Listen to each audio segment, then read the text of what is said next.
Hello everyone. It's Wednesday. It's about 4:15 and it is my tutoring day here at school, and as I look around I see that no one's showing up for tutoring, and this is the first week that has happened, and so I guess that's a good thing. So I thought, since I'm here for another 15 minutes or so, I will go ahead and get my family story out of the way.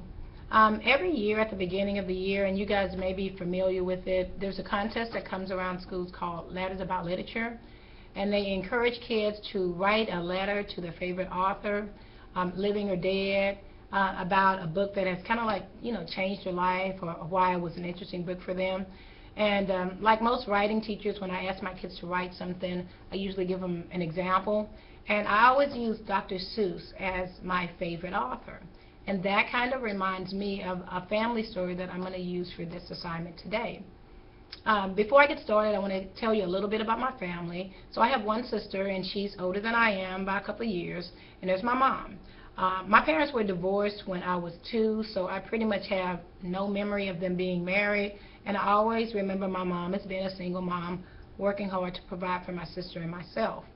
I remember when I was about 4, there was a pre-K program starting in the schools, and it wasn't like today that they were just everywhere. I remember it, I think, as being pretty brand new, if I'm correct. I was only 4 at the time. But there were several pre-K programs in the neighborhood, and it was like a long, waiting list. Everybody wanted to get their kids in. And for whatever reason, we didn't get in the first time around, and I remember my mom talking about me being put on a waiting list to wait for some kid to move or something else to happen. And eventually that did happen, and I remember my name came up, and my mom was excited about getting me in the program. Only she was a full-time working mom, and being able to pick me up at noon posed a problem. So she looked for ways to solve the problem, and one thing she came up with was I had an aunt that lived in the neighborhood of the school, and she and my mom talked, and they agreed that my mom would drop me off at the school in the morning, and my aunt, who lived really close to the school, would walk up there at noon and pick me up, and she just kind of keep an eye on me until my mom, got out for work and picked me up later in the day. And that went really well for a while. I remember when I was 4, one of the highlights of that day was that at noon, Cartoon Carnival would come on TV, and my aunt lived pretty close to the school, so we'd get there about 12:10 or so, and I'd spend the next hour watching Felix the Cat and Mighty Mouse and Popeye the Sailor and all of those wonderful cartoons that, our kids probably don't know a whole lot about today. My aunt had this little small apartment, and she had 2 TVs. And so every day while I was watching Cartoon Carnival, she would watch Perry Mason. That was her favorite show. And for a while everything went fine until one of the TVs went out. And it was just her, so I guess she had no need to go out and buy a new TV. And I love my aunt dearly even to this day, but you would think that she would allow a 4-year-old to watch Cartoon Carnival. But she was such a big fan of Perry Mason that did not happen.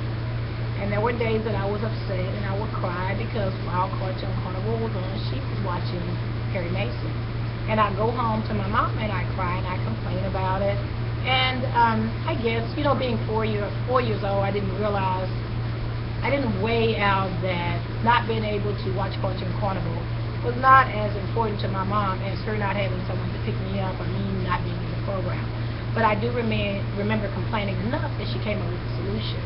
And her solution was that she was going to enroll me in one of those book programs, and I don't know if we still do them today like they did back then, but it was a Dr. Seuss book program.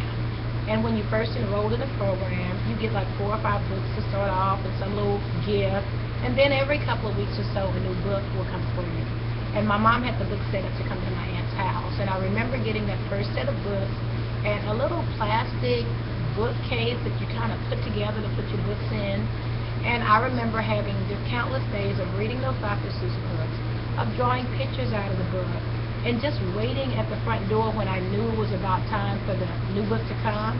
Because I do remember the mailman would come and he'd have that box, and my aunt would sign for it, and I just couldn't wait to see what new book or books I would receive. And sometimes you get like little tote bags and Dr. Seuss stuffed toys, things that were really just trinkets, but at the time they meant a whole lot to me. And I still remember that.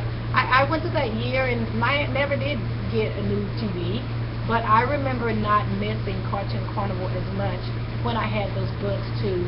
I guess like we say to kids today, to take you to places that you could never go or make you imagine, new and creative things. And I still think today that that incident is just kind of what inspired me to like to read and to be a lover of books. And ironically, I'm a huge fan of those old Perry Mason movies and any crime shows that come on today. And so I don't know if those two are related at all. So that is my family story. That's about me. I hope you enjoyed it. See you for the next story. Bye.